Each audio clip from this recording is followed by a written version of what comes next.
briefly introduce yourself first? Yeah, Werner Beermann.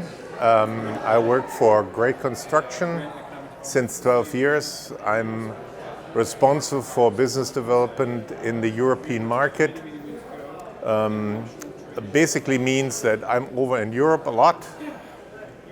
Now, you probably know that most of the investments, foreign direct investments, come out of German-speaking countries, unfortunately. I would love to see a little bit more out of the Nordic countries.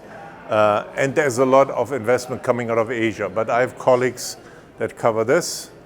I also have a colleague in Germany / Basel, Switzerland. So we are commuting back and forth, trying to open doors and bring companies here over to the United States. Cool. So if we talk about Gray as a company, how does Gray work with European investors? Yeah, in principle, I created this network in Europe where we try to find companies at the very early stages and help them to set foot in the United States. And in principle, here's how this works. So a company will contact somebody within our network trying to find out what it will cost. What's the timeline for some manufacturing in the United States? And reverse, obviously, you know about companies like Aldi, Lidl, BMW, Mercedes. Those companies all have a huge base of suppliers that they work with, and we are trying to get into those doors with them, trying to find out what the needs are, and then build a relationship and work with them to come to the United States, because all need help. The differences between the European market and how you build facilities there and what the permitting takes and all that is so much different in the United States. All right. So if a Nordic company wants to work with Gray, what is the advantage of them working with you? Biggest advantage would be that we have done it because 70% of our buildings and investment comes out of foreign direct invest out of Europe or Asia. So in principle, we come in, we look at the facility they have. If you were to want to build one, we copy what you have, we Americanize it, and we come back to you and say, all right, this is what I think this will take, this is what it will cost, and take you by the hand and move towards your goal of having a production here. Yes, cool. So this is a Charlotte question. So she asks, what's a good prospect for Gray? Good prospect for Gray would be something in the neighborhood. It's a very difficult to answer question, number one. Why? Because projects over the last 2 years, particularly after the pandemic, have grown so dramatic that the investments have gone into the billions of dollars. So we have and can work with companies that are family-owned, mid-sized companies that maybe only invest upwards of 10 million, 20 million, but I just brought in a customer that's over 800 million. So there is no limit. But we love to work with, let's call them the mom and pop shops, where the owner is still running the facility, maybe in the second, third, or fourth generation. So it doesn't matter. As long as it is a bit difficult, challenging, it's not just a block with a roof and a foundation. We want to do the whole process. We like to do the turnkey as much as possible. So that would be a good prospect. Yeah. Cool.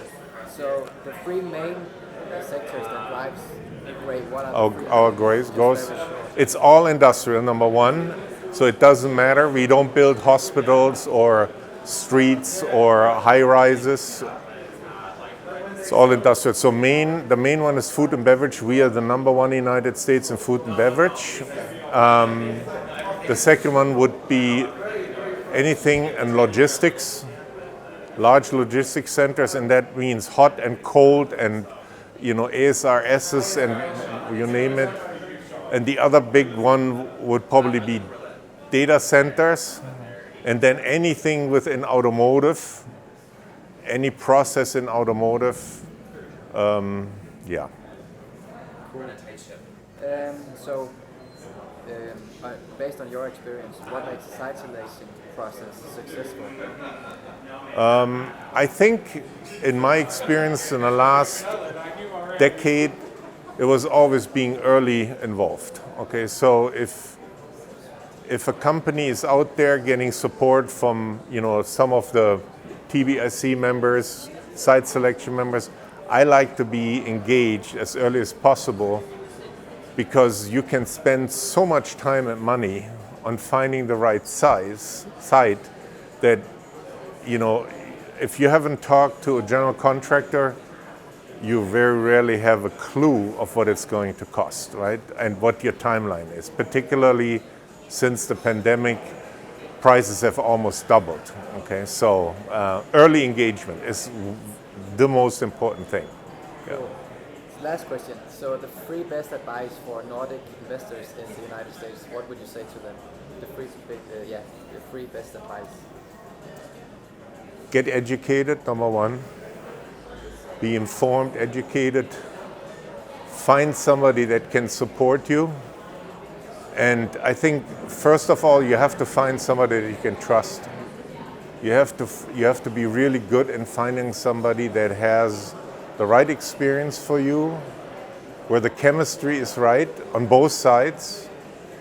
Okay, and get educated, get help. Don't start walking around think that you know it. You don't. I mean, there are a lot of intelligent people that I have met, and I'm not saying they were wrong, but at the end they would always admit, yeah, it would have been better if we would have had help a little earlier on, right? So that's the one advice. Yeah. Cool. So I don't know if you want to say anything else, or if you want to add something, or have it. No, I think the one thing that I can add is a little bit of propaganda from my company, right? So Gray is family-owned business. We are about 2,000 people. Every day we have over 5,000 people with our suppliers on construction sites. We are in all states. We would love to support Nordic companies. We actually work with a few already, but it hasn't come to the step where we're building yet. So it has taken some time. So I would love to be connected. Give me a call, find me on the internet, find Gray on the internet, talk to Charlotte, okay? And I'd be happy to help, and the help is for free, okay? Very important.